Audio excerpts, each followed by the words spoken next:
bonjour et merci de votre fidélité. Ce matin, dans ce premier temps de parole, nous recevons Aline Izari et avec lui, président de l'UDAF quand même, et avec lui, on va parler de Wambushu. Bonjour monsieur. Bonjour à vous et bonjour à tous les Mahorais. Merci d'avoir accepté notre invitation. Vous êtes le président de l'UDAF, l'Union départementale des familles de Mayotte, évidemment. C'est une organisation nationale déclinée sur notre département. Évidemment, quand on pense à UDAF, on pense à parentalité, on pense forcément à nos quartiers sensibles et à notre délinquance. On pense aussi à nos étudiants et à nos jeunes qui n'ont pas toujours la vie facile. Quand on est président de l'UDAF et que l'on voit Wambushu, qu'on voit les réactions un peu à droite et à gauche, on pense quoi? Alors, déjà une précision. J'avais demandé à ce que j'intervienne à mon nom personnel. D'accord. Mais je n'engage pas l'UDAF voilà, sur cette intervention de ce matin. Voilà. C'est vous, c'est votre avis à vous. C'est moi, c'est ma vision en tant que citoyen mahorais qui vit sur cette situation. Alors, d'abord, moi, je voulais quand même revenir sur quand même les mobilisations. Moi, c'est beau à voir aujourd'hui que les Mahorais à Chirongui et à Place de la République. Exactement. Donc aujourd'hui, cette participation montre à quel point les Mahorais peuvent être solidaires à chaque fois qu'il s'agit de défendre les intérêts du territoire. 3000 personnes à chaque fois, sans un problème. Tout à fait. Donc, faut le dire message, aussi. bien sûr, c'est un message que les Mahorais voulaient lancer. Oui.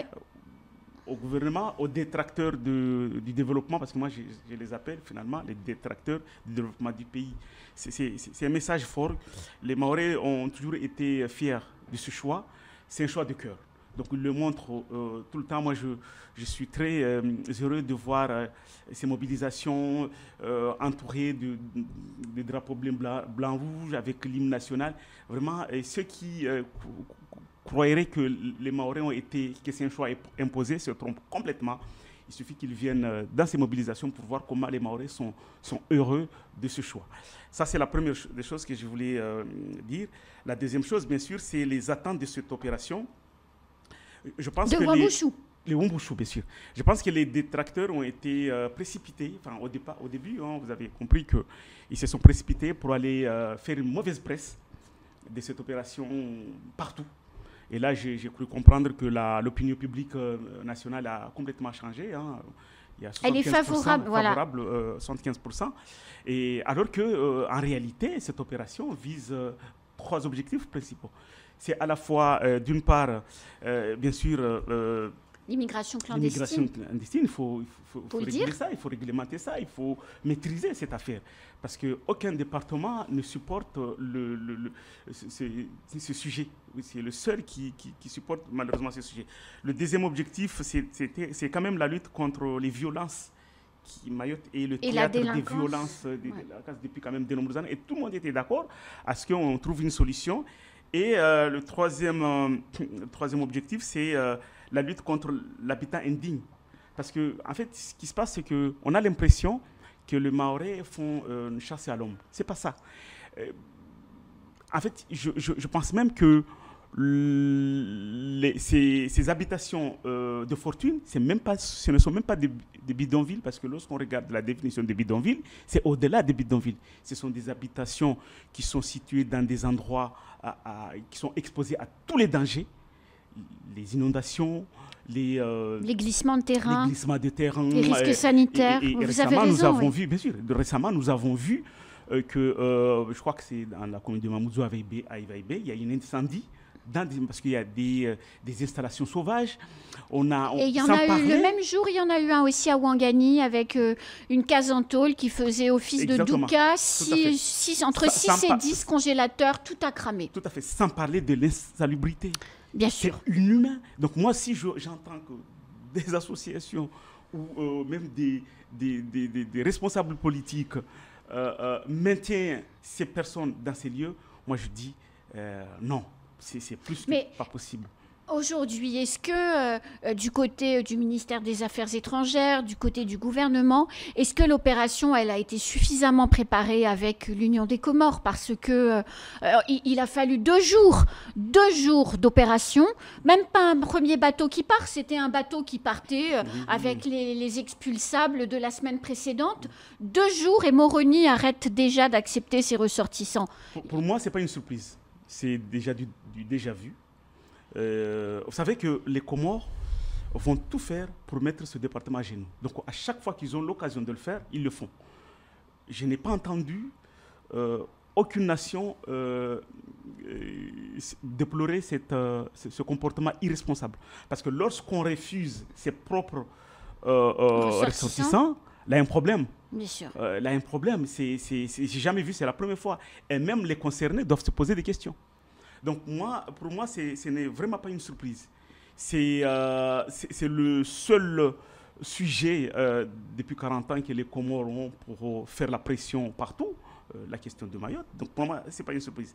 Ce n'est pas une surprise aussi pour certains partis politiques misérables qui n'ont jamais accepté le choix de Mayotte. On attend certains partis que je ne veux pas citer, mais qui se reconnaissent, de s'opposer à cette opération. Et puis aussi, il faut dire que même on a des Français, des Occidentaux, qui s'opposent aussi à cette opération. Donc aujourd'hui, j'ai l'impression que cette opération, tout le monde profite pour régler ses comptes. Vous savez que même au sein même du gouvernement, en tout cas de la classe politique française, effectivement, beaucoup essaient de régler leurs différends avec le gouvernement. Les Comoriens essaient de régler un vieux différend avec Mayotte. Donc, l'opération a été un peu plus ou moins, selon moi, détournée dans son objet principal, qui était... Mais est-ce que le vrai fond du problème de cette opération Wuambushu et de la relation entre la France et les Comores, est-ce que c'est pas cette décolonisation mal faite? Est-ce que la France a bien finalisé le travail? Je veux dire, ça fait 40 ans que ce petit pays dit toujours la même chose sans évoluer. On a quand même l'impression, d'année en année, que la revendication est de plus en plus forte. Il y a un différend qui n'est pas réglé. Alors, c'est là où c'est malheureux, parce que 40 ans pour réclamer la même chose. Mais oui, c'est un problème.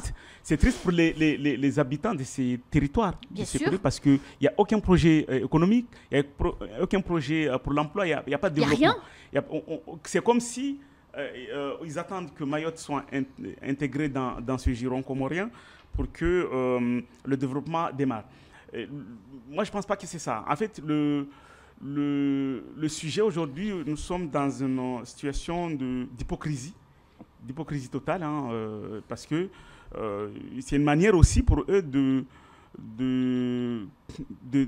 montrer qu'ils sont dans un échec total. Voilà, parce que quand on regarde bien, il y a eu un choix délibéré dans les années 74. Mayotte a fait un choix. Personne n'a imposé Mayotte ce choix. De la même manière, eux, ils ont fait le choix. Nous, on respecte leur choix, mais ils n'arrivent pas à respecter le nôtre. Donc, ce qui fait que la France a fait les choses ou pas, ce n'est pas ça le problème. Moi, je pense que c'est une question de maturité.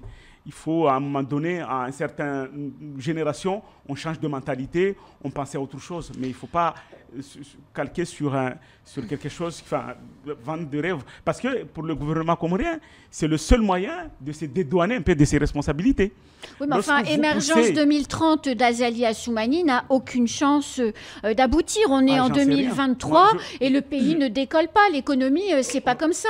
Il n'y a aucun signal qui montre que l'économie comorienne est en train de décoller. Les dirigeants... Donc même chez eux, ils n'y arrivent pas. Oui, mais la classe politique comorienne a compris que le seul sujet qui peut les fédérer, c'est la question de Mayotte. Donc à partir du moment où vous avez ça, le fait de stopper les arrivées clandestines vers les Comores, alors là, moi je ne connais pas la logique politique là-bas, mais de notre point de vue, c'est ce qu'on voit. Donc Azali ou autre, de toute façon, pour moi, il n'y a pas de changement. Qu'il soit Azali ou les précédents, c'est la même chose. Pour moi, c'est la même chose. Donc, Du coup, le seul projet, c'est Mayotte. Lorsque vous intégrez ce projet dans la tête des Comoriens, vous avez gagné les élections facilement. Alors, autre sujet, et je sais que c'est une question qui est importante pour vous, le député Mansour Kamardine, il y a quelques jours, a fait cette proposition qui était de supprimer, et il a donné les textes de loi qui pouvaient le permettre, de supprimer la double nationalité aux Comoriens qui n'avaient pas vis-à-vis de Mayotte la position qui est celle de la France. Sous-entendu, si tu ne partages pas le pacte républicain français, ben, tu ne peux pas être français. Donc si pour toi Mayotte n'est pas française, tu ne peux pas être français. Mais oui, moi je suis tout à fait à 200% d'accord avec lui. Et moi je pense que là, aujourd'hui, la situation est tellement critique que le gouvernement doit utiliser tous les moyens de pression qu'il dispose pour mettre...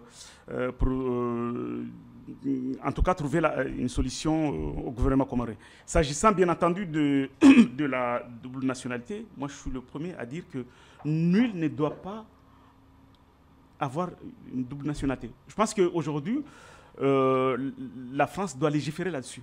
Il y a même, enfin, moi, je vais aller au-delà de la proposition de Mansour. Il faut qu'il y ait un député courageux pour poser un vrai projet de loi, parce qu'effectivement, si vous avez deux nationalités, il y a quand même conflit d'intérêts. Surtout que si vous réagissez une nationalité au détriment d'une autre. C'est ce qui se passe aujourd'hui. Tous ces binationaux, ils crachent sur Mayotte, ils disent n'importe quoi sur Mayotte. Donc, à un moment donné, il faut que c'est pas le cas de tous. Bon, c'est pas le cas de tous, un grand nombre, mais un certain nombre. Mais je vous assure que jusqu'à maintenant, je n'ai pas vu grand monde qui est d'accord à ce que Mayotte soit française. Donc, à partir du moment où vous portez atteinte à l'intégrité des ressortissants ou des territoires ou des ressortissants français, vous devrez être déchus de votre nationalité. Donc moi, j'encourage un député qui n'a rien à faire en ce moment, qui n'a pas eu à déposer un projet de loi, de le faire. Moi, je vais aller même au-delà, parce que ces mesures concernent aussi les ressortissants comoriens qui demandent à avoir ce qu'on appelle couramment les passeports diplomatiques. Vous savez que, vous allez rigoler, mais c'est quelque chose que je dis tout souvent. Les dirigeants comoriens, le matin, il va dire que Mayotte est comorienne. L'après-midi, il va dire Mayotte est française, parce que dès l'instant où il dépose un passeport diplomatique, quelque part, il reconnaît que Mayotte est française. Parce qu'il a envie de venir ici pour soigner sa femme, etc. etc. Donc, on le voit, même si on ne dit pas tout, mais on voit des choses qui se passent. Donc, à un moment donné, il faut aussi attaquer ces passeports diplomatiques, mettre des conditions, justement, des conditions qui permettront à ces personnes-là de respecter quand même le choix de Mayotte. Parce que le problème, c'est ça, c'est qu'on ne respecte pas le choix de Mayotte. Et ça, c'est un problème. Et pour nous, c'est un choix irréversible. Donc, on peut pas faire autrement. Voilà. Dans l'une des questions qui revient régulièrement, c'est cette jeunesse. plus de 10 000 naissances par an, on est à 10 700. Mariam Saïd Kalam, qui était assise à votre place hier, disait que le 3 mars, je crois, en tout cas début mars, il y a eu une journée avec 45 bébés nés le même jour à la maternité. Toute cette situation pose quand même des questions de fond. La démographie à Mayotte est incontrôlée et il n'y a pas de politique réelle mise en place. Il y a des questions aussi qu'on pourrait se poser sur la scolarisation et est-ce qu'il faut qu'on continue la politique qu'on mène aujourd'hui. Aline Izari, qui est fondée aujourd'hui à Mayotte pour débattre de ces sujets, pour essayer de réfléchir, parce qu'on ne peut pas continuer comme ça. Mais oui, alors moi je vais vous dire, lorsque j'étais étudiant en 2003, j'avais lu une étude qui a été réalisée par un sociologue. On est en 2003. Une étude sur Mayotte. Sur Mayotte, sur justement la scolarité des enfants. Lui, il avait fait son étude en toute transparence, etc. Mais il avait posé une hypothèse. Il avait dit, si l'État arrive à canaliser, à maîtriser l'immigration clandestine, il y aurait des écoles qui allaient fermer. Voilà, surtout dans le sud, etc. Tout simplement parce que lui, il avait tout de suite compris que le problème, c'est l'immigration. Parce qu'en fait, nous sortons tout de suite d'une campagne, d'une grande campagne 1, 2, 3 basse. Donc les Mahorais avaient compris le message. D'accord. Mais le problème, c'est que rien n'a été fait. Et donc, les naissances commencent à arriver dans ces années-là.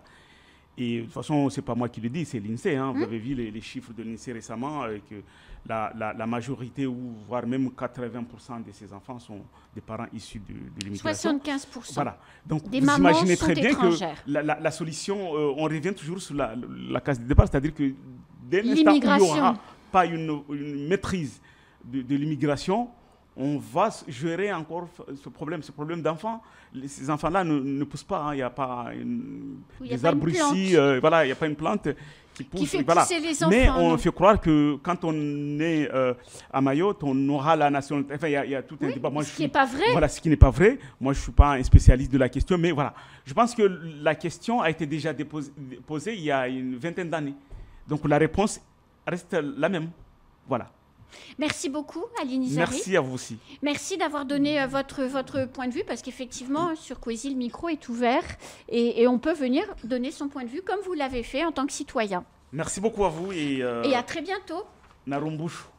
Merci. Allez, c'est la fin de ce temps de parole. Tout de suite, la suite de nos programmes.